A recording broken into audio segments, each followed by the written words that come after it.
ஆப்பிரிக்க நாட்டிலே உகண்டா என்ற இடத்திலே 10 கட்டளைகள் மீட்பு சபை ஒரு சபை இருக்கு. ஏற்பட்ட சபை இருக்கு, உங்களுக்கு தெரியும். நம்ம நாட்டிலேயே கச்சகமா தெரு சபைகளுக்கு பேரே வைக்க தேவையில்லை. கடைசி கல்வாரி சபை இதெல்லாம் நிறைய வச்சிருக்காங்க இஷ்டத்துக்கு. அந்த சபை போதகர் இது நான் சொல்றது 2000 அப்ப 2000 ஆண்டு நெருங்கி கொண்டு இருக்கிற 1999 ஆண்டு சொல்றார். இப்படி 1999 ஆண்டு டிசம்பர் மாதம் 31 2000 ஆண்டு பிறக்கிற பொழுது இந்த உலகம் அழிந்து போக போகிறது. கடவுள் மேலிருந்து நம்மை கூட்டி போக இருக்கிறார்.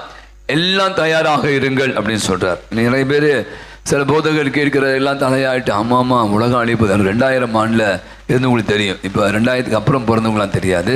2000 பார்த்தீங்கன்னா அப்படி ஒரு விஷயம் பரவலாக நிறைய போதகர்கள் 2000 உலகம் அழிஞ்சிரும் 2000 உலகம் அழிஞ்சிரும் அப்படிலாம் என்று சொல்லி கொண்டிருந்தார்கள். 1999 டிசம்பர் மாதம் 31 வந்துச்சு. 2000 பிறந்துச்சு.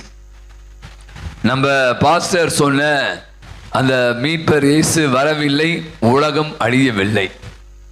இவர் அடுத்த ஒரு விட்ட போடுறார். உலகம் அழிய போகுது நான் சொன்னேன், கடவுள் நம்மை தேடி வருவா சொன்ன, அவர் வரவில்லை, நாம கடவுளை தேடி போகலாம் அப்படின்னு சொல்லிட்டு ஒரு பெரிய அந்த ஜப கூட்டத்துல எல்லாரும் உங்களை மாதிரி எல்லாரையும் போட்டு கொளுத்தி விட்டார். மொத்த பேர் என்னானாங்க, செத்து கருவடாயிட்டாங்க. ஆனா பாஸ்டர் மட்டும் எஸ்கேப் ஆயிட்டார். இயேசுவுக்கு பிரியமான அன்பு சகோதர சகோதரிகளே, நிறைய நேரங்கள் நீங்க பாத்தீங்கன்னா உலக அழிவை பற்றி பல ஆண்டுகளாக, அது குறிப்பா இந்த 2025 ஜூபிலி ஆண்டை கூட்டி நோக்கி நாம் போயிட்டு இருக்கோம். 2050 நிறைய பேர் சொல்றாங்க பாத்தீங்கன்னா சென்னை மூழ்கி போக போகிறது. 2050 சென்னையே இருக்காது. கடலோர பகுதியெல்லாம் கண்டிப்பாக கடலுடைய மட்டம் உயர்கிறது. ஓசான் படலத்தில் ஓட்டை விழுந்துச்சு. இமயமலையில் இருக்கிற அந்த என்ன சொல்வீங்க பனிக்கட்டிகள் உருக ஆரம்பிச்சு, அப்போ இன்னைக்கு கடல் மட்டம் உயர ஆரம்பிச்சு, கடல் தண்ணி ஊருக்குள்ள வர போது நிறைய பேர் இன்னைக்கு சொல்லி கொண்டு இருக்கிறான். இவங்க ஒரு பக்கம் பார்த்தா ஒரு பக்கம் பயமா கூட இருக்கும் அப்படின்னு நம்ம நினைக்கிற பொழுது ஆண்டவர் கூட சொல்றார், அந்த நாளில என்ன இருக்காது, நிலா ஒளி கூடாது, விண்மீன்கள் வானத்திலிருந்து விழுந்த வண்ணமா இருக்கும், வான்வெளி கோள்கள் அழியும்.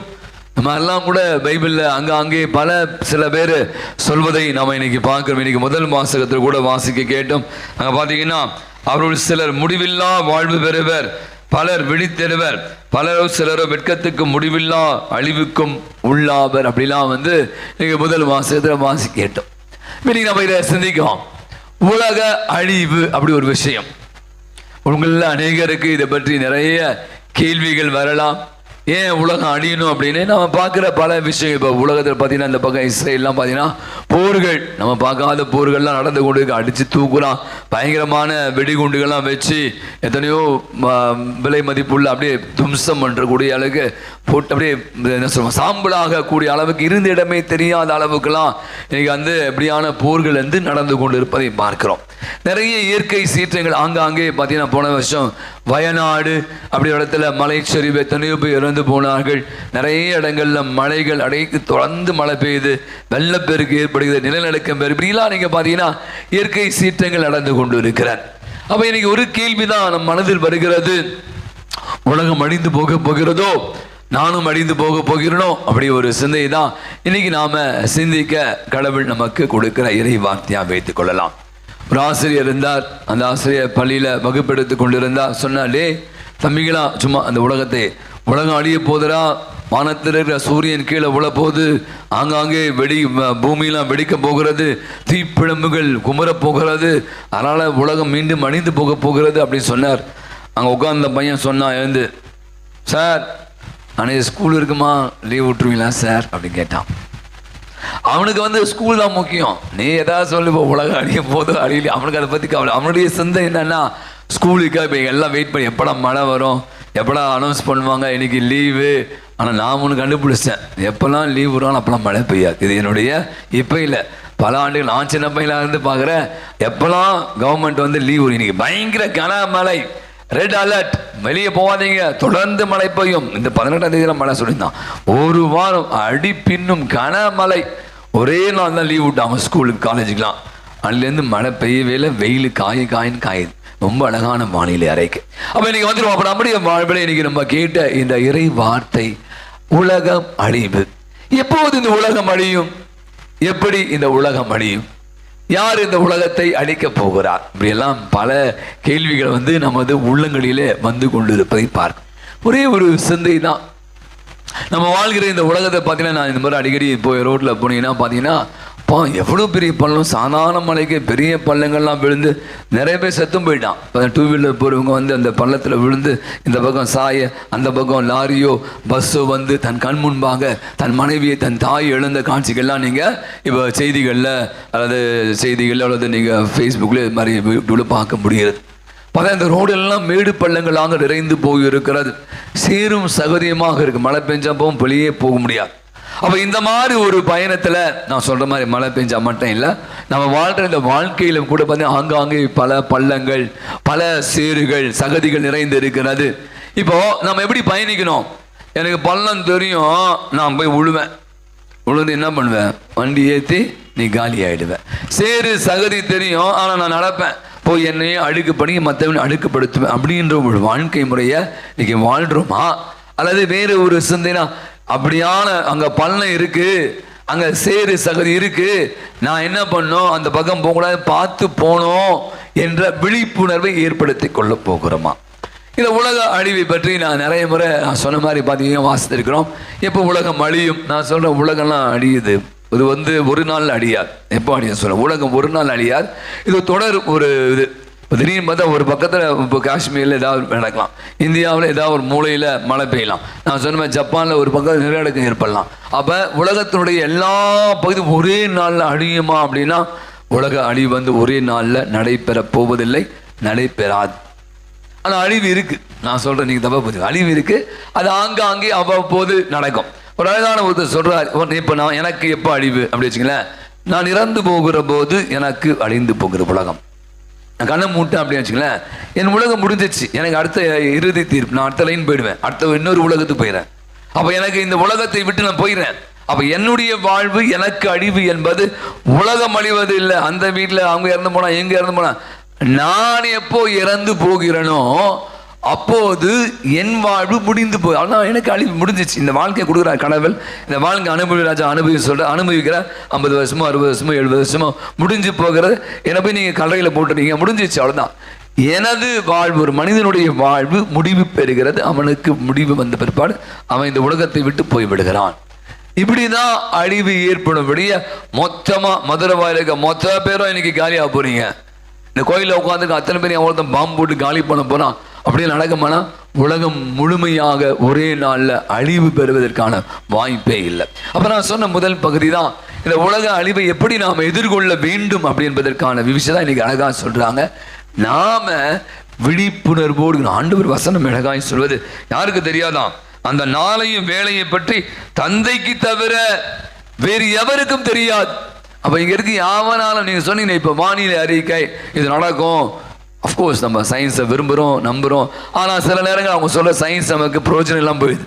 சொன்னது நடக்கவே இல்லையா? தொடர்ந்து 5 நாள் மழை வரும் சொன்னால், ஆனால் மழை வரவே இல்லையே, நல்ல வெயில் தானே காயுது. அப்போது முதல் பகுதி நம்ம என்ன சொல்லணும்னா, ஆண்டவர் சொல்கிற வசனம் சொல்கிறது, அந்த நாளையும் வேலையும் பற்றி தந்தைக்கு தவிர வேறு எவருக்கும் தெரியாது. அப்போ யாருக்குமே தெரியாது. அப்போ உலக அழிவு என்பது யாருக்கும் தெரியாது. ஆனால் அதற்கான விழிப்புணர்வு நான் என்ன பண்ணோம், நான் எப்படி ஏற்படுத்திக்கணும் சொன்ன மாதிரி தான் ஒரு சகதி வாழ்வு பயணம். எனக்கு ரொம்ப அழகாக சொல்கிறாங்க, நமது வாழ்க்கை எப்படி வாழணும், இன்னைக்கு எப்படி ஒன்றா வாழலாம். உங்களுக்கு தெரியும், நான் பல முறை இதை பற்றி பேசி கொண்டு இருக்கிறேன். என்னை பற்றி மட்டுமே யோசித்து கொண்டு இருக்கிற ஒரு உலகம், நிறைய ஒரு நுகர்வு கலாச்சாரம். நேற்று தினம் இந்த கடைக்கு போயிருந்தேன், இந்த பக்கம் டி மார்ட்டுக்கு பசங்களுக்கு ப்ரைஸ் வாங்கிறதுக்காக. எனக்கே ஒரு பக்கம் பையன் 2 பேர் கூட்டு முன்னாடி, நம்ம எங்கடா போகிறோம், என் வண்டி நிற்குது, ஒரு 25 நிமிஷம் வண்டி வெயிட் பண்ணோம், அதாவது அதுக்கு பார்க்கிங் கிடைக்கல, ஃபர்ஸ்ட் பாயிண்ட். சரி, அந்த பார்க்கிங் உட்காந்து பார்க்குறோம், குடும்பமாக போகிறாங்க, அப்பா அம்மா பையன் பொம்பளைங்க எல்லாம் போகிறாங்க. நம்ம எங்கடா போகிறோம், கடைக்கு போகிறோம். அங்கே பார்த்தீங்கன்னா கடைக்கு போகிறது குடும்பம் போகிற, ஏதோ ஒரு பொருட்காட்சி போகிறோம், ஒரு கல்யாணத்துக்கு போகிற மாதிரி, ஏதோ ஒரு நிகழ்ச்சி போகிற மாதிரி எல்லாம் கூட்டமாக பயங்கர கூட்டம் அந்த கடையில். மேபி அங்கே கொஞ்சம் சீப்பாக கிடைக்குது நினைக்கிறேன், அரிசி பருப்பில், அதனால நினைக்கிறேன். இப்போ நான் என்ன சொல்கிறேன்னா, ஒரு கடை உள்ளே போனோம், அவ்வளோ ஜனம், எக்கச்சக்கமான ஜனம்.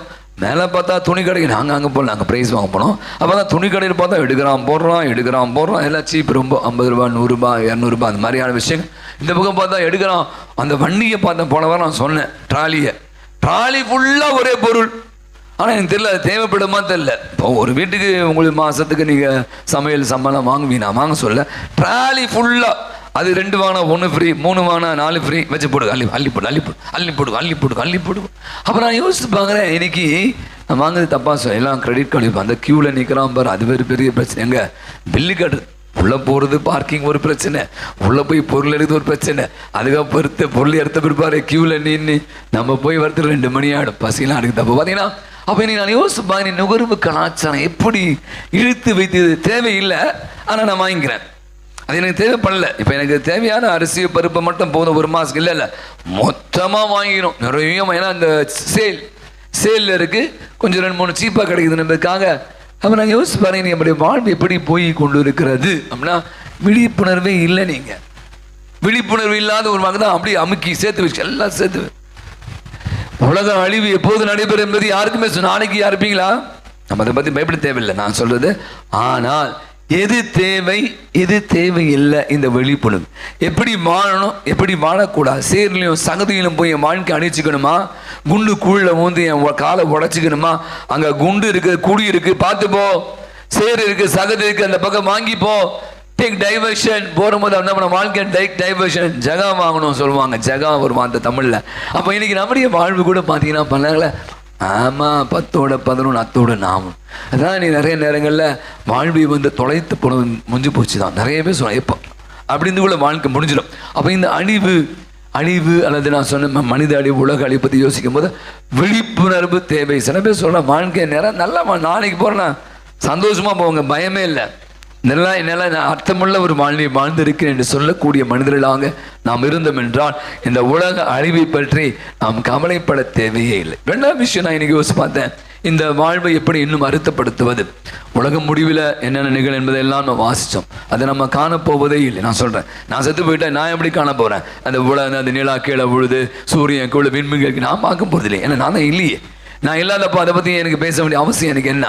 அப்போ நான் என்ன பண்ணோம், நான் வாழ்கிற போது இந்த வாழ்வை அழகுபடுத்த அர்த்தப்படுத்த எடுக்க வேண்டிய முயற்சி என்ன? அடுத்தவனை பற்றி கொஞ்சம் யோசிக்கணும். எனக்கு நிறைய நேரங்கள் நான் யோசிக்கிறேன். நிறைய நேரம் நமக்கு எதுக்கு நம்ம சாப்பிட்டோமா, நம்ம வந்தோமா போவோம். ஃபேன் ஓடனா நமக்கு என்ன, சேர் உட்காந்து நமக்கு என்ன, நான் உட்காந்தேனா போய் அவன் உட்கார்ந்து யாரும் வயசாக நிற்பாங்க, அதனால நிற்கட்டும் எனக்கு என்ன, நீங்கள் உட்காருங்க ஒரு சேர் எடுத்து. எத்தனை பேர் கொடுப்போம்? அடுத்த பற்றி நம்ம கவலைப்பட அவசியம் இல்லை. என்னை பற்றியும் என் குடும்பத்தை பற்றியும் நான் நல்லா இருந்தால் போதும் அப்படின்னு நினைக்கிற ஒரு உலகத்தில் இன்னைக்கு வாழ்ந்து சொன்னேன். இந்த சுயநல எண்ணங்கள் வந்து அதிகமாக பெருகி கொண்டு இருக்கும்போது நான் சொன்னேன், அழிவுகள் அதிகரித்து கொண்டு இருக்கிறது. போன மாதிரி நான் சொன்னேன், நம்முடைய கை வந்து விரிக்கணும். அந்த விதவை பெண் கொடுத்த அந்த 2 செப்பு காசை பற்றி பேசும்போது அவள் தன்னிடம் இருந்த எல்லாம் கொடுத்த கடவுள் இயேசு அவளை பற்றி புகழ்ந்து பேச எத்தனை ஆண்டுக்கு 2000 ஆண்டுகள் முடிந்த பின்னாலும் கூட எப்போ ஒரு விதவை செய்த ஒரு விஷயத்தை பற்றி இன்னைக்கு விவிலியம் உலகம் முழுவதுமாக பறைசாற்றி கொண்டு இருக்கிறது. அப்போ நீங்கள் நான் என்னை மட்டும் இருந்தீங்கன்னா நான் நிறைய பேர் சொல்வேன், நிறைய பேரை நம்ம மறந்துடணும். செத்து போன பிற்பாடு முதல்லையாவது போய் கல்றையை பார்ப்போம், பூசை நிறைய பேர் இன்னைக்கு மாசு வச்சிருக்கான், சந்தோஷமா இருக்கு. சில பேர் அந்த கல்றைக்கும் போகிறதுல அவங்கள பார்த்து படத்துக்கு பார்க்குறேன். ஏன்னா நான் தான் போனால் முடிஞ்சு போச்சு, அதே தான் உனக்கும் எனக்கும். இனி நான் இறந்த பிற்பாடு நீ இறந்த பிற்பாடு எத்தனை பேர் உன்னை நினைச்சு பார்ப்பாங்க, ஐயோ அற்புதமான மனுஷங்க, நல்லா அடுத்தால கண்ணில் தண்ணி வரணும், ஐயோ முடிவே இல்லையே, அப்படி சத்தப்போ இல்லை, நான் சொல்லுது நினைக்கும் போதெல்லாம் தண்ணி வரணும். அப்போ அப்படியான ஒரு வாழ்வை அக்கறை உள்ள அழகாதிக்கு அந்த பாவம் பண்ணி படிப்பார் சொன்ன மாதிரி அடுத்தவரை பற்றி அன்பு உறவு இதெல்லாம் நிறைய விஷயங்கள் நம்ம இன்னைக்கு தொலைத்து போயிட்டோமோ. அதான் இன்னைக்கு உலகத்தினுடைய அழிவை பற்றி நம்ம நிறைய பேர் பெருமையாக பேசி, எப்பா வாழை பிடிக்கல சீக்கிரம் செத்துடலாம், வாழை பிடிக்கல சீக்கிரம் முடிச்சிடலாம், நம்ம வாழ்க்கை முடிச்சிடலாம் அப்படிங்கள. எத்தனை பேர் வாழ வேண்டும் என்று ஆசைப்படுகிறேன் இன்னைக்கு யோசிச்சு பாருங்க. இன்னைக்கு ஆண்டவர் ரொம்ப அழகாக இறைவார்த்தை சொல்வது போல தன்னையே 2ஆம் வாசம் அழகாக சொல்வது தன்னையே பலி கொடுத்தார். அந்த பலி கொடுத்த விளைவு இன்று வாழ்ந்து கொண்டு இருக்கிறான். இன்னைக்கு நம்முடைய வாழ்வு கூட ஆப்பிரிக்க நாட்டில் ஒரு நடந்த நிகழ்வை பற்றி சொல்கிறாங்க. அதாவது அந்த ஊரில் இதே மாதிரி 2000 ஆண்டு, நான் திருப்பி 2000 ஆண்டு வந்து யூபிலி ஆண்டு எல்லாம் சொன்னாங்க. நம்ம வந்து உலகம் அப்போ எந்த மாதிரியான விஷயங்களை செய்யலாம், எந்த மாதிரி விஷயங்களை செய்யலாம், அதாவது மக்களை வந்து கிறிஸ்துவை அறிய செய்யணும், என்ன பண்ணலாம். நிறைய பேர் எல்லாம் சொன்னாங்க, இந்த ட்ராக்ஸ் சொல்லுவாங்க, நீங்கள் பார்த்துருப்பீங்க ரோட்டில் இப்போ யாரும் கொடுக்குதில்ல, சின்ன சின்ன பத்திரிகை மாதிரி தருவாங்க.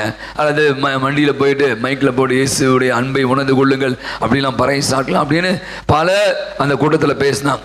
ஒரு ஃபேமிலி எழுந்தாங்க, எங்களை வந்து அந்த இடத்துக்கு அனுப்பிச்சு வைங்க, அந்த கிராமத்துக்கு எங்களை அனுப்பிச்சு வைங்க, நாங்கள் போகிறோம், நீங்கள் பாருங்கள் அப்படின்னு சொன்னாங்க. அந்த ஃபேமிலி, நான் சொன்ன அந்த கிறிஸ்துவ குடும்பம் அந்த கிராமத்துக்கு, அந்த ஆப்பிரிக்காவில் ஒரு குறிப்பிட்ட இடத்துக்கு போனாங்க. நீங்கள் பார்த்தீங்கன்னா ஒரு சில மாதங்கள், ஒரு சில ஆண்டுகள் கழித்து பார்த்தீங்கன்னா 16 கிராமங்கள் இருக்கிற அத்தனை பேரையும் அவர்கள் மனமாற்றி கிறிஸ்துவ மாத்தினான். இவங்க போய் எதுவுமே போய் ட்ராக்ஸ்லாம் கொடுக்கல, மைக்கு பிடிச்சி பேசலை, பைபிள் எடுத்துட்டு அல்லேலூயா பிரைஸ்லான்னு சொல்லலை, மாறாக அப்படி வாழ்வு மிகப்பெரிய ஒரு சான்றாக அமர்ந்து அந்த பக்கத்தில் இருக்க 16 கிராமங்கள் இருந்த சாதாரண எளியவர்கள், படிக்காதவர்கள் ஆண்டவரை அறிந்து கொள்வதற்கு அவர்கள் மிகப்பெரிய சான்றாக அமைந்திருக்க. இன்னைக்கு நம்முடைய வாழ்வு கூட உலக அழிவு. நான் சொல்வேன், அதை பற்றி எனக்கு கவலையே இல்லை, ஏன்னா அதை பார்க்கும்போது நான் இருக்க போதுறேன், அது வரும்போது வரட்டும். நான் ஏன் அதை பற்றி, நான் வாழ்கிற இந்த நாள், நான் வாழ்கிற என்னுடைய வாழ்வு, கடவுள் கொடுத்த இந்த அற்புதமான வாழ்வை அர்த்தப்படுத்துங்க. சண்டைகளும் சாடிகளும் கோபங்களும் பண்ணிக்கிட்டு பேச்சு வார்த்தை இல்லாமல் இன்னைக்கு நிறைய நேரங்களில் மூர்க்கத்தனமாக இன்னைக்கு நிறைய ஈகோ வளர்த்து கொண்டு சுயநலவாதிகளாக நம்மை மட்டுமே நினைச்சு அடுத்த பற்றி யோசிக்காமல் வாழ்கிற வாழ்க்கை எத்தனை பேர் இன்னைக்கு வாழ்ந்து கொண்டு இருக்கிறோம். ஏன்னா நம்ம விழிப்புணர்வே இல்லை. நம்ம வாழ்வு கொஞ்ச நாள் தாங்க, நம்ம வாழ்வு கொஞ்ச நாள் தான். அப்போ அந்த குறுகிய வாழ்வினாலே எப்படி விழிப்புணர்வோடு எது செய்யணும், எதை செய்யக்கூடாது, எது முக்கியம் இல்லை, இப்படியான தெளிவுகளை பெற்று நேற்று தினம் நம்முடைய பிள்ளைகளுக்காக இந்த உறுதி பூசல் அப்படின்னு நான் ஒரு சின்ன ஒரு டாக் கொடுத்தேன். நான் சொன்னேன், தூய ஆவி எங்கே இருக்கிறாரோ அந்த பசங்க சொன்னேன், எது நல்லது எது கெட்டது, எதை செய்யணும் எதை செய்ய சொல்லிகிட்டே இருப்பேன். உள்ளேருந்து மனசாட்சி சொல்லிகிட்டே இருக்கும், இதை பண்ணாத, இது பண்ணாத, இதை செய், இங்கே போகாத, இதை மாதிரி வாழாத. ஆனால் நம்ம என்ன பண்ணுவோம், அதை ஆஃப் பண்ணிடுவோம், ஏதாவது மியூட் பண்ணி விட்டு நம்ம என்ன புரியுதான் தான் செய்வோம். அதனால தான் நிறைய பேர் இன்றைக்கி இந்த வாழ்வை நிறைய கஷ்டங்களை வருத்தங்களை வருது. அப்போ இன்றைக்கி அந்த தூயாவி நமக்குள்ள இருக்கும் போது சரியான பாதை, இந்த பாதையில் போ, இங்கே போ, இவங்க கூட சேராத, இப்படியான ஒரு வாழ்க்கையை வாழாத, உன் வாழ்வை பரிசுத்தமாய்க்க, உள்ளத்தை தூய்மையாக வச்சுக்க, பாவத்திலிருந்து வெளியே வா அப்படி என்பதையெல்லாம் நமக்கு சொல்லி கொடுத்து கொண்டு இருக்கு. திரு அவை சொல்லுது, பைபிள் சொல்லு, எல்லாம் சொல்லுது. ஆனால் நாம் என்ன பண்ணோம், செவனுக்காக சங்கின மாதிரி அப்படியே முடியும் போதோ கடைசி நேரத்தை மட்டும் கோய்ந்தப்படும். அப்போ இன்னைக்கு நான் சொல்ல வருது இல்லைன்னா, உலகம் அழிவு, மனித அழிவு. உலகம் அழிகிற போது அழியட்டும், மனிதனுடைய அழிவு தான் உலக அழிவு. நான் அழிகிற போது என் உலகம் அழிந்து போகிறேன். அப்போ என்னுடைய வாழ்வை நான் வந்து அப்பப்போ என்ன பண்ண அலசிப்பாங்க, என்னுடைய வாழ்வை அப்பப்போ நான் என்ன பண்ணணும், சரிப்படுத்தும். அப்போ அதற்கான தேவையான விழிப்புணர்வையும், அது மட்டும் இல்லை, நான் மட்டும் விழிப்புணர்வு, அடுத்தவர்களை பற்றிய அக்கறையும் கொண்டு வாழ்கிற போது என்னுடைய வாழ்வு அர்த்தமுள்ள வாழ்வாக மாறி போகிறது. நான் நிறைய முறை சொல்லுவேன், கல்லறைகளை இங்கே ஒரு ஆள் செத்து போயிருக்கான்ப்பா, அங்கே பாருங்க, அந்த ஆள் விஷம், அவன் வந்து இப்போ அந்த கலையெல்லாம் சாப்பிட்றாதீங்க, அவன் மேலே இந்த புல்லாம் வந்து பார்த்திங்களா, ஒரு மோசமான மனுஷன் செத்து போயிட்டான் அப்படின்னு சொல்றதை விட இங்கே ஒரு மனித அழகான ஒரு உயிர் இறந்து வாழ்ந்து கொண்டு இருக்கிறார். அங்கே போய் ஜோம் பண்ணிட்டு வந்தால் நமக்கு ஒரு வைப்ரேஷன் கிடைக்கும் பாருங்களேன். அதுதான் வந்து கல்லறை திருநாளை சொல்லுவான். நீங்களும் நானும் கூட இந்த வாழ்வு எத்தனை ஆண்டுகள் வாழ்கிறோம் முக்கியம், எப்படியான வாழ்க்கை வாழ்க்கை தான் மூலம். அப்போ இந்த உலகம் அழிவு, அந்த அழிவு நான் சொன்ன மாதிரி ஒரே நாளில் ஏற்பட போவதில்லை. அது ஒரு தொடர் பயணம், அது தொடர் அப்படியே சைக்கிள் மாதிரி வந்துட்டே இருக்கும். அப்போ ஒவ்வொருவரும் ஒரு இடத்துல காலியாகினே இருப்போம். இப்போ நமக்கு ஒரு நேரம் வந்தால் நம்ம காலி, அதுக்கப்புறம் நமக்கு சொந்தக்காரங்க போயிட்டே இருப்பான். அப்போ நாம் வாழ்கிற இந்த வாழ்வை அர்த்தப்படுத்தக்கூடிய வாழ்வாக மாற்ற நான் சொன்ன மாதிரி அந்த விழிப்புணர்வையும் அடுத்தவர் பற்றிய அக்கறையும் நம்முடைய வாழ்வை சரி செய்து கொண்டு உண்மையான பாவத்திலிருந்து விடுதலை பெற்ற ஒரு வாழ்வை வாழ அருள் வேண்டி பலியில் மன்றாடுவோம். ஆமென்.